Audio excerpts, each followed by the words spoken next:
All right.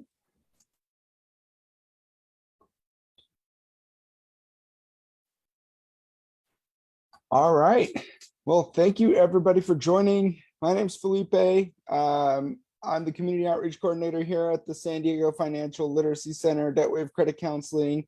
And today we're going to go over a really fun presentation, and also a very important one. You know, you would think in theory, this is one of the easiest things to do is talk to your family and friends. But when it comes to being on a budget, when it comes to money, we've found that most things are not easy. So again, thank you for joining us for this Smart With Your Money Live, and we'll get started. How to talk to your friends and family about budgeting. First, I'm going to go over a couple slides, why it's important, why should you do it, why should you take the time to have this, what potentially, at least at first, might be a embarrassing conversation. And then we'll go over some methods on how you can navigate being on a budget, whether it's to avoid debt or whether it's you're on your debt payoff journey and you're looking to really chip away at your debt as fast as possible and kind of break free from that financial burden. Whichever situation that you happen to be in, staying on a budget, especially around friends and family, can go a long way. So without further ado, I will get started. First, why should you do it? If it's not going to be fun, because it's important, because it's one of the more important things that you can do. You know, your friends, family, you know, they're the ones who are around you all the time. They're the ones you're spending money around. So having that open line of communication is really important. You know, taking the time to just, it doesn't have to be this big thing. You don't have to start an Eventbrite event and you know, or have everybody over and make it seem like this big deal. You could just have an honest conversation and just let them know, hey, this is what I'm going through. This is what I'm trying to accomplish. And you know, I might have to scale back on some of the spending that maybe is part of the reason you're in the debt to begin with. I know it wasn't my case. So, you know, give yourself that it's just important to have it. And also that way your friends don't think you just kind of disappeared, fell off the face of the earth, and now they're trying to figure out if you're mad at them or if you just don't want to hang out anymore or whatever the case might be. So the first thing you got to do, I've kind of spoiled it already, mentioned it, is you got to have an open line of communication with your friends. Money is a difficult topic to talk about. So oftentimes that conversation gets pushed off for a later date and then never happens. We talk about all kinds of things with our family and our friends, and oftentimes talking money is one of the things that, you know, just we'll figure it out later, or maybe they don't need to know, or maybe, you know, and you don't have to give them your specifics, all your financials or anything like that, but just letting them know and making them aware that perhaps you're scaling back on your spending a little. You know, maybe maybe you don't even have debt.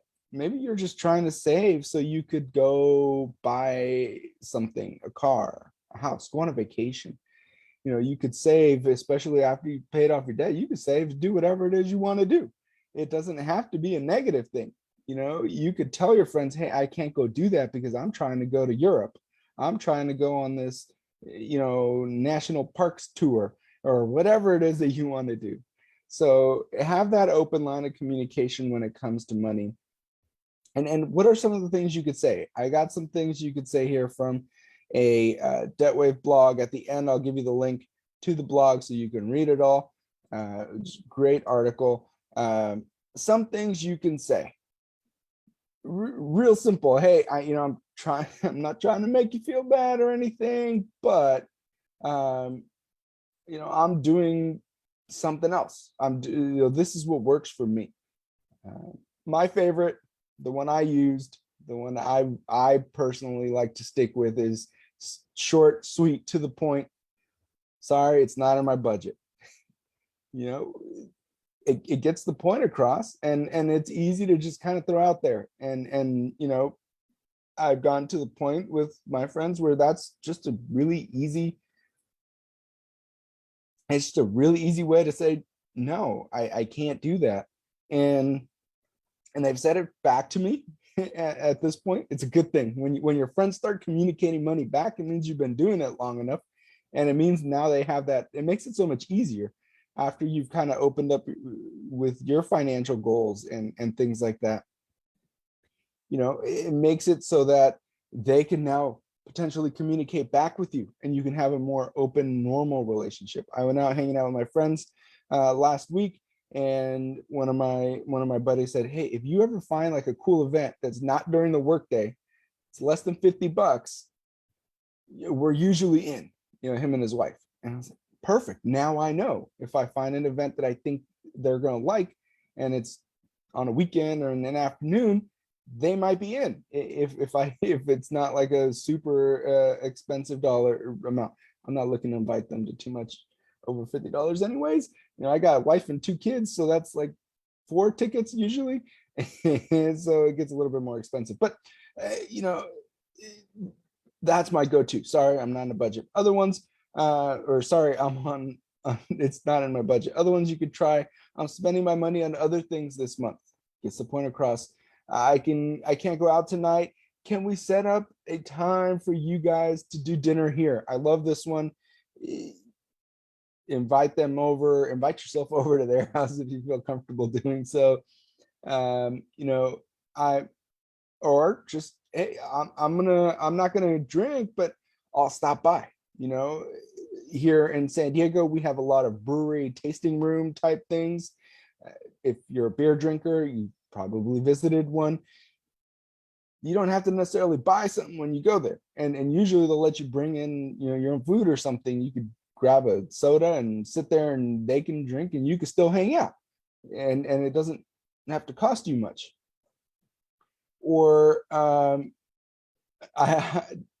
do have money. I'm just choosing to use it more intentionally. That one's straight from the blog. Again, this is on the DebtWave blog that Katie wrote for us, and I'll have the link for it coming up here in a couple slides so you can read the whole thing. And all these are perfectly fine. So you have the conversation. You let your friends know, and there are other things you're trying to spend your money on. But that doesn't mean you don't have to hang out with your friends. That doesn't mean that you can't hang out with your friends and have fun and still have a social life or have your family, hangout times or things like that. It just means you got to get a little, you can still do it.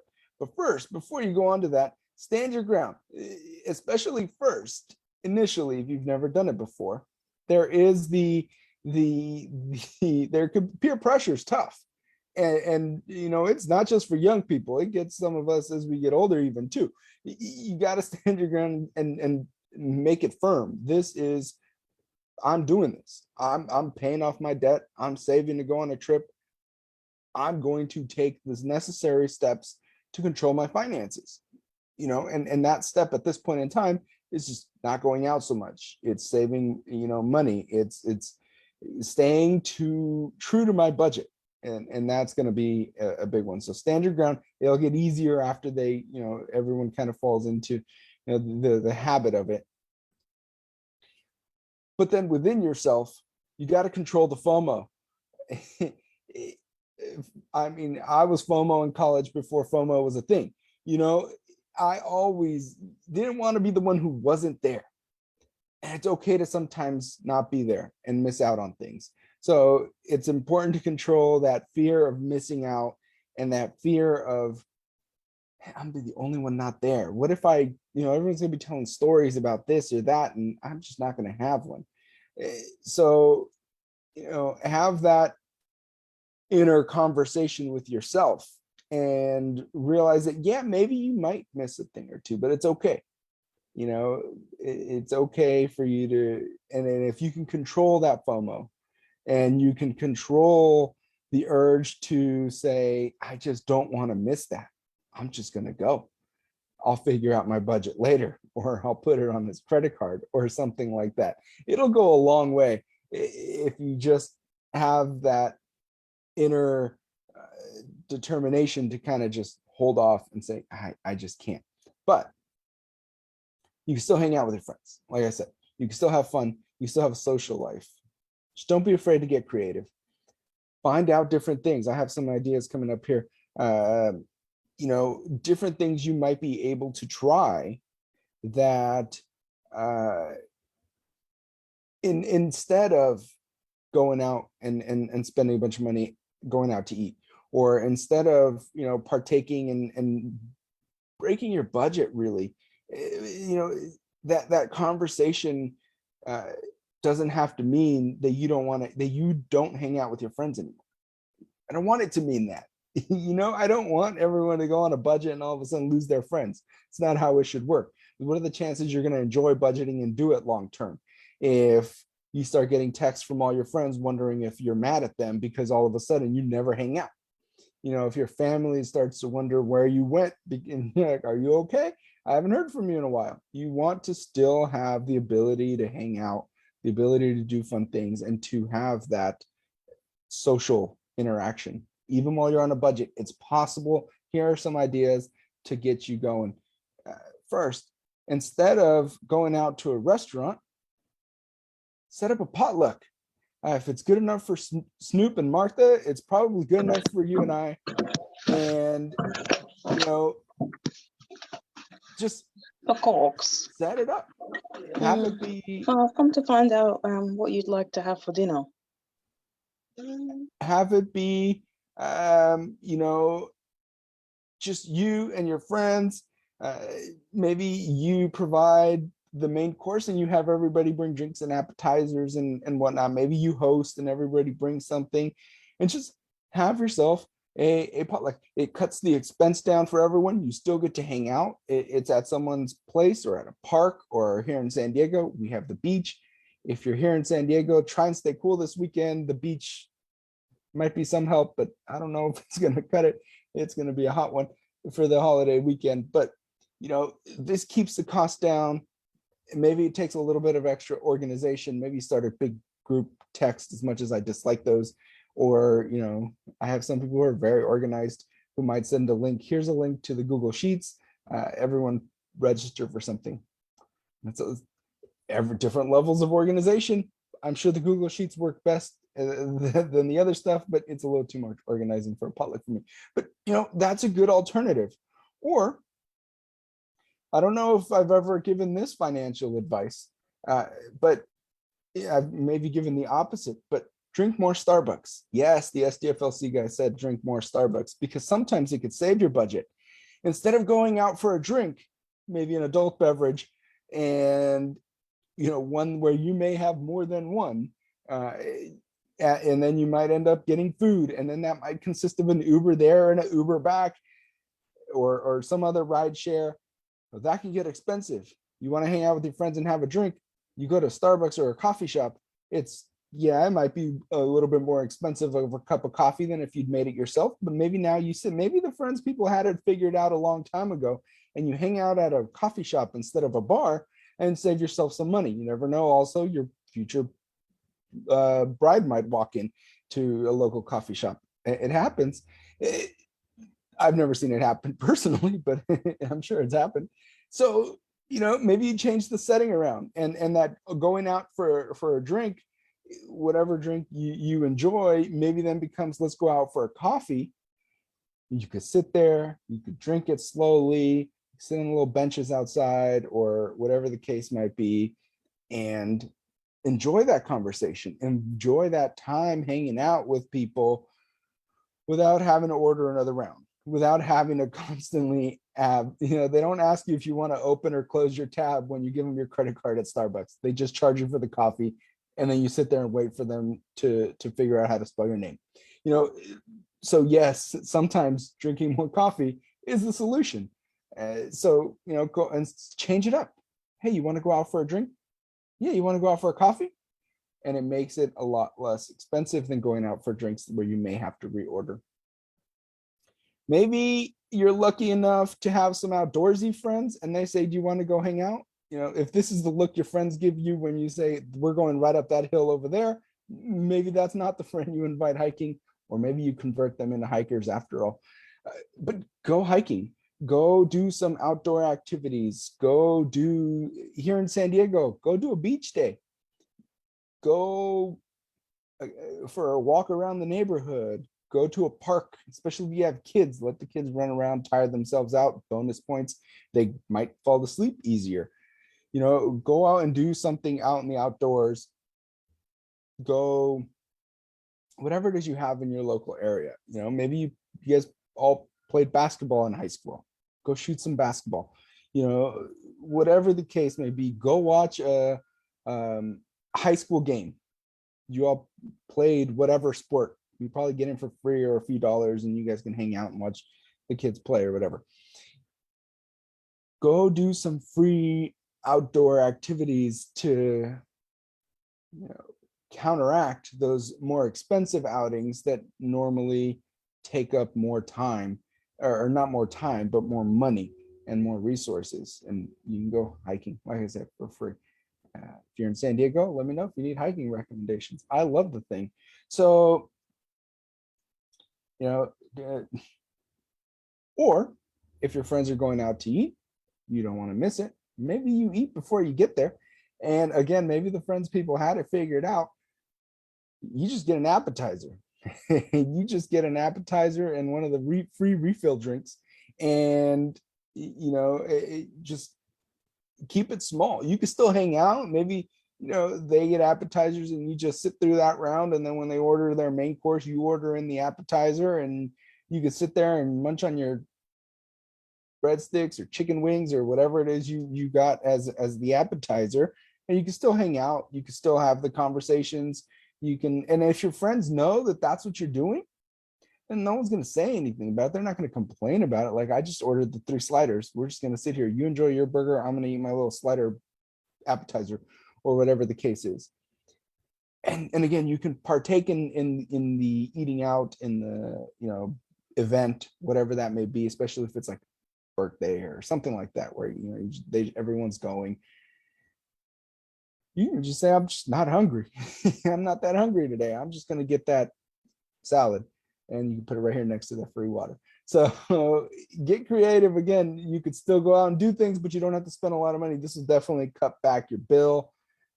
Be a little careful when you're going to restaurants. I've seen some interesting stories on personal finance Twitters and Reddits and whatnot about people trying to split the bill evenly. It's like, I got an appetizer, you ordered a 3-course meal and a few drinks.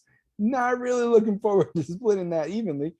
Here's the money for my appetizers. Maybe you bring cash, which makes it easier, and allows you to just kind of, okay, my appetizer was about this much, tax and tip, here you go, someone pay it, and then we're good. And make it easier to at checkout time, especially when you got big groups. Or, kind of along the same lines, you go out to eat, maybe you're hungry, maybe you do have a full meal, but maybe you skip the adult beverages. Oftentimes, if you're going out to a restaurant, you have a few drinks that may require you to get a ride share afterwards. That'll rack up your bill and make your bill a lot higher pretty quick. So stick to the regular iced tea, not the Long Island kind. And, usually those come with free refills, and then you just kind of sit there. You can have a few Sprites or whatever it is, and or just water. Water is good for you. I mean, because you just went hiking and now you need to rehydrate, and then you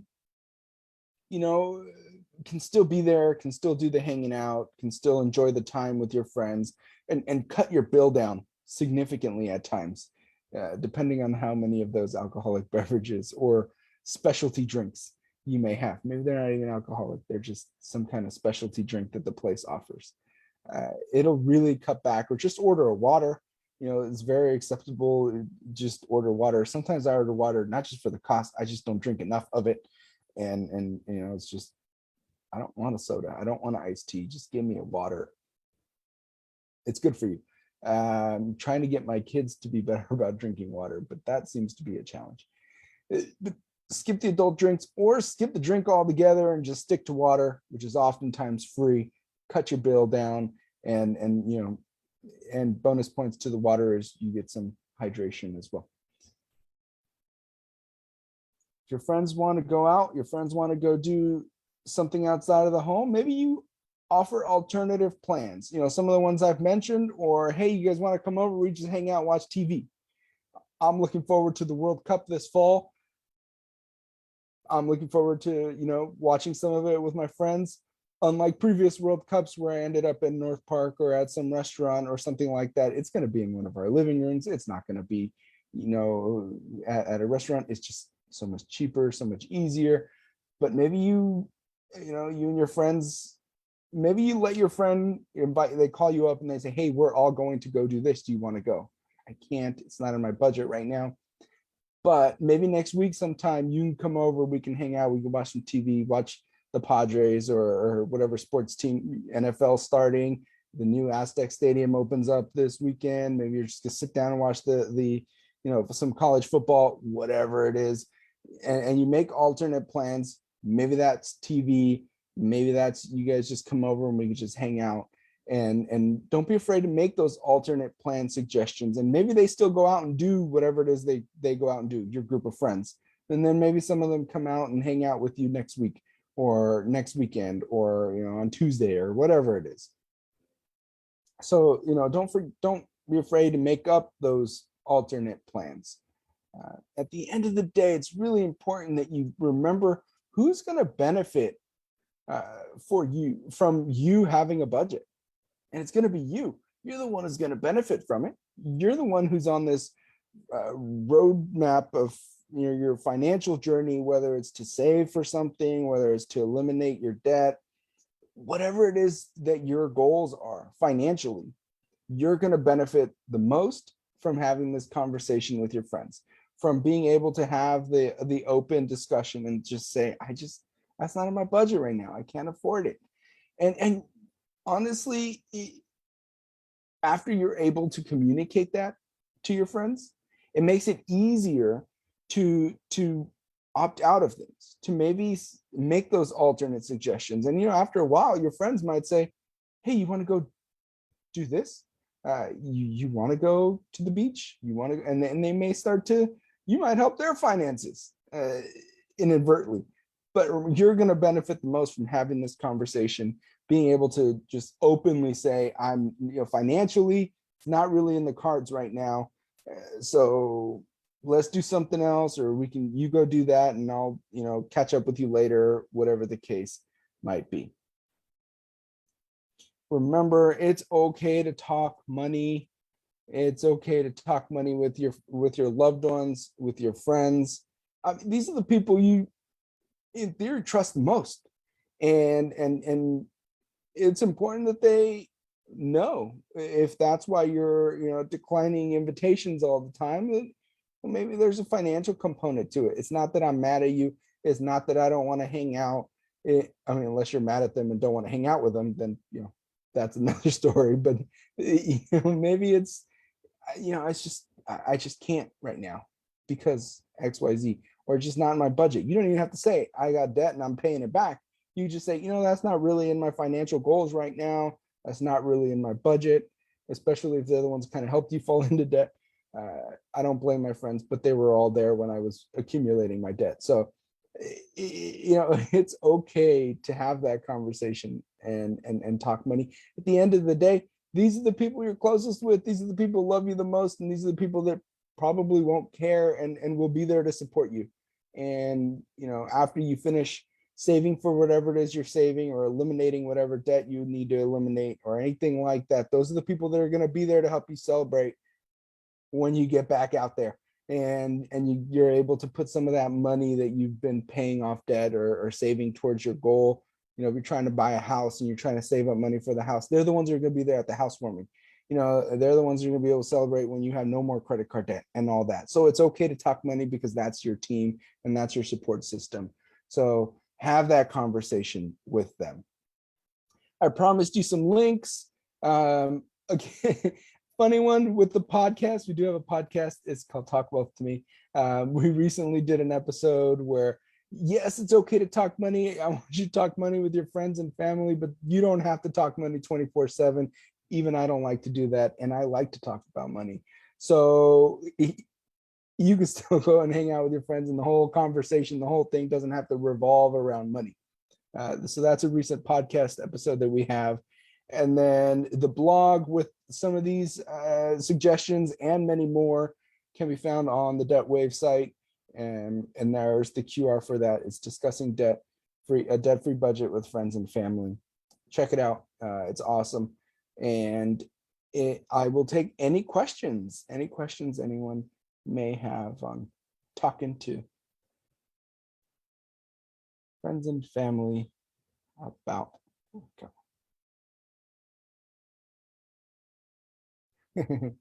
Okay, I got one from Facebook. What if my friends think my budget is stupid, or they just tell me to charge my credit card? That's where you got to stand your ground, because not everyone's in the same financial journey as everyone else. I mean, look, there was a time I might have said, maybe not the stupid part, but I definitely was like, you got credit cards, you can still go. And some of us figure it out at different points, but at the end of the day, they're not paying your credit card debt back. They're not the ones who are going to be stuck with paying that and paying the interest, which sometimes can be very difficult and very long payoff journey. So you got to stand your ground, and hopefully they understand. But if they really don't understand, hopefully they will down the road, and they'll be able to see your successes and just kind of, if that's the case, I also hope that's not all your friends and it's just maybe one or two, and then the other ones will talk some sense into them and say, you know what, hey, they're doing something good. This is something. And maybe at some point down the road, their budget gets a little messed up and their credit cards get out of hand, and then they come to you and say, all right, what did you do? Because whatever you did, I want to do now or need to do now. I've gotten myself into trouble. And there's times where you might not make the same amount of money as your friends, and you just might be in a different financial position than some of your friends. Some of my friends are single, they have a good job, and they don't have kids. That's different than married with 2 kids.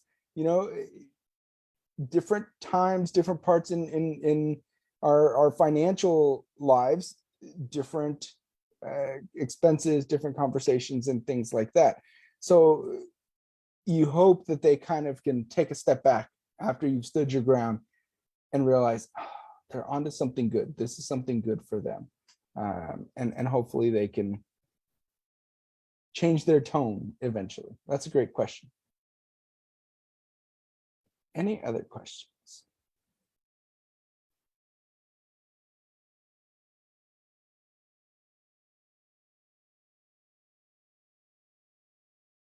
All right. Well, thank you everybody for joining us. Again, we have a podcast. It's called Talk Wealth to Me.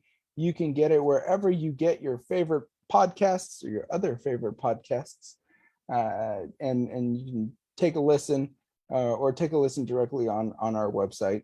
All kinds of different topics. Some of them will apply to you, some of them won't. Check them out, see which one you like, see which topic we're missing. Shoot us an email and let us know what you want us to cover. And join us for a fun one, which is funny if you're watching this on Facebook because it's social media and finances. But join us in 2 weeks, September 14th, social media and finances. Register, same place you registered for this, over at Eventbrite, which is that link right there. And it should be a fun one. I have lots to say about social media and finances. So join us, and thank you for coming again. I appreciate everybody for taking the time out of their day to watch, and have a great day. Thank you. You're welcome.